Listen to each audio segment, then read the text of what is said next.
Hello everyone, আসসালামু আলাইকুম। কেমন আছেন সবাই? আশা করছি ভালো আছেন। আজ প্রায় অনেক দিন পর আমি আজকে ভিডিও আপলোড করলাম। আর এর কারণ অবশ্য আপনারা সবাই জানেন, বাংলাদেশে বিগত 10-15 দিন ধরে খুবই খারাপ একটা অবস্থা হয়ে গেছে। আমি একজন স্টুডেন্ট হিসেবে আমার এই স্টুডেন্টদের উপর এরকম নির্যাতন আন্দোলন এটা খুবই খারাপ লাগছে। তো যাই হোক, অনেকদিন পর আজকে আমি খুবই সিম্পল একটি রেসিপি নিয়ে এসেছি, ছিটে রুটি বা ছিটে পিঠা। তো সেটা বানানোর জন্য প্রথমে আমি এখানে চালের গুঁড়ো নিয়ে নিয়েছি 2 কাপ। সেখানে হাফ কাপ আমি ময়দা দিয়ে দিয়েছি। ময়দাটা মূলত আমি এই জন্যই দিয়েছি যাতে এটা পিঠাটা নরম ও তুলে হয়। লবণ দিয়ে এটাকে আমি ভালোভাবে মিশিয়ে নেব। মেশানো হয়ে গেলে আমি এখানে পানি গরম করতে দিয়েছিলাম। তো পানিটা বুদবুদ উঠেছে পাতিলের চারপাশ দিয়ে, এ পর্যন্ত গরম করে নিব। বা আঙুল চুবিয়ে যেতে হয়, আঙুলটা পানিতে ধরে রাখা না যায় এরকম গরম পানি আমি এখানে নিয়ে নিয়েছি। এরপর আমি ডোর ভিতর গরম পানিটা দিয়ে দিয়েছি। আর এটা অনেক গরম, তাই আমি এখানে চামচ ব্যবহার করেছি। আর গরম পানি দেওয়ার কারণে পিঠাটা ভালো থাকে এবং নরম সাদা হয়।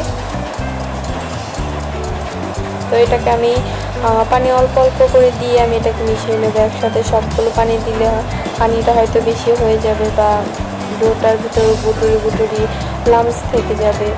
তো অল্প অল্প পানি দিয়ে এটাকে মিশিয়ে নিতে হবে। মেশানো প্রায় হয়ে গেছে, এটাকে আমি ভালোভাবে নেড়ে কমপ্লিট করে নেব।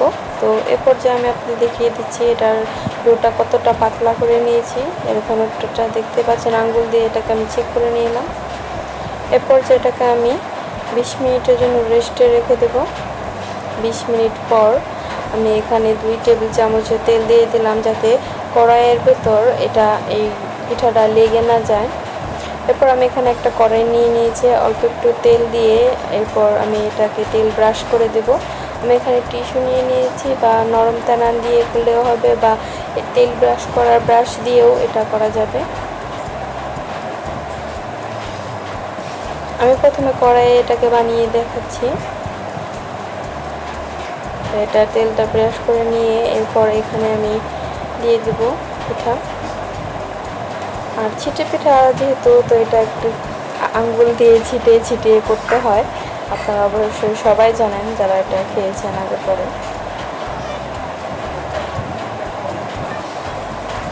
এইভাবে আমি এটাকে দিয়ে দেবো।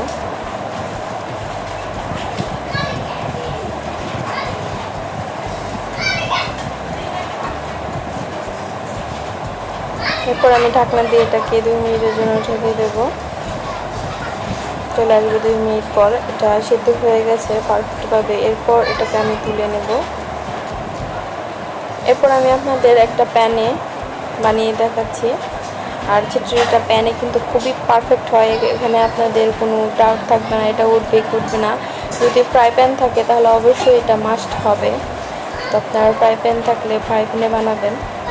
আমি প্রথমে তেল ব্রাশ করে দিয়ে এরপর আমি ছিটে পিঠাটা দিয়ে দেবো। আমাদের গ্রামে কিন্তু এটাকে ছিটে পিঠা বলে বা ছিটে রুটি, দুটোই বলে। দেখতে পাচ্ছেন এটা হয়ে গেছে 2 মিনিট পর।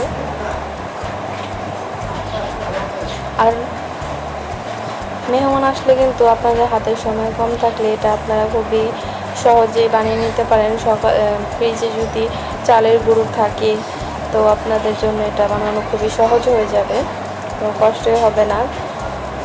আবার আমি আমার ভিডিওতে চিতই পিঠার রেসিপিটাও দেওয়া আছে, যেটা গ্যাসের চুলায় আপনারা বানিয়ে নিতে পারেন যারা ঢাকা শহরে থাকেন তাদের জন্য।